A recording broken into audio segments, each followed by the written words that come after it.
আজকে আমরা কথা বলবো কিভাবে মেডিকেল এডমিশন টেস্টে 90 এর উপর নাম্বার আনা যায় এবং একটি ভালো স্কোর করা যায়, একটি ভালো পজিশন সিকিউর করা যায় মেডিকেল এডমিশন টেস্টে। তুমি কিভাবে পড়তে পারলে তোমার এই জার্নিটা অনেক সহজ হবে এবং কিভাবে তুমি টাইমগুলো ইউটিলাইজ করতে পারবা সেই ব্যাপারে আজকে কথা বলবো। বেসিক্যালি ৩ টাইপের স্টুডেন্ট মেডিকেল এডমিশন পরীক্ষার সময় পাওয়া যায়।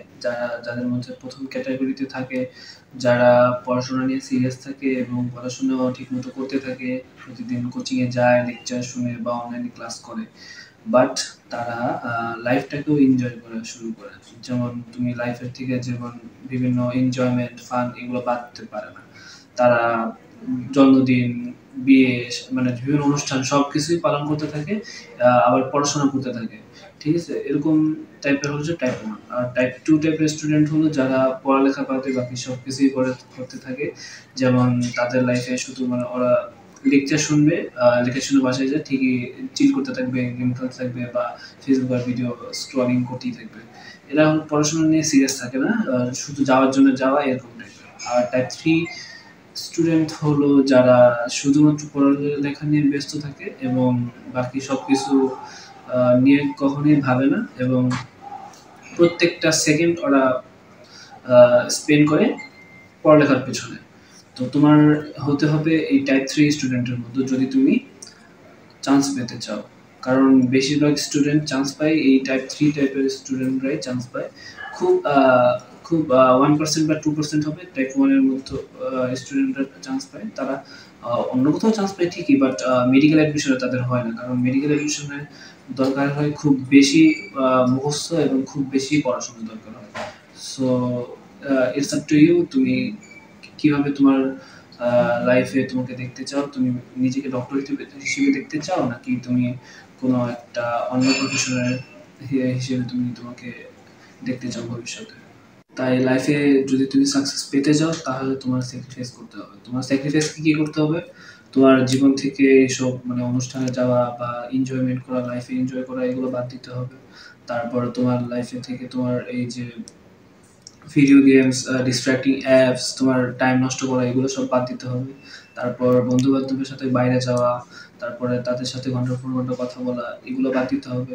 তারপর তুমি তোমার পড়ালেখা বাদে যেই টাইমটুকু নষ্ট করো সেগুলো সব বাদ দিতে হবে এবং শুধুমাত্র পড়ালেখার উপর ফোকাস থাকতে হবে। তো করছো, সেটা তো করছোই। আবার একবার রিভিশন দেওয়া লাগবে সিলেবাস পুরোটা। তুমি তোমার সিলেবাসে যেসব টপিকগুলো বা যেসব সাবজেক্টে তুমি উইক সেগুলোর উপর বেশি নজর দিতে হবে।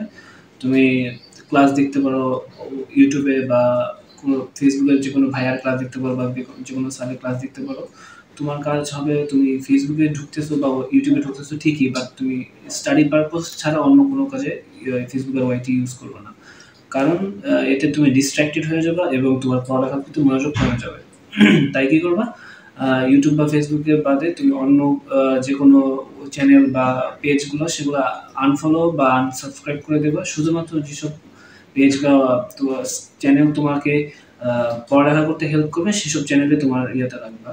তাই তোমাকে জঘন্য রকমের পরিশ্রমী হতে হবে। আর পরিশ্রমী হলে দেখবা কখনোই তুমি ফেল করবে না।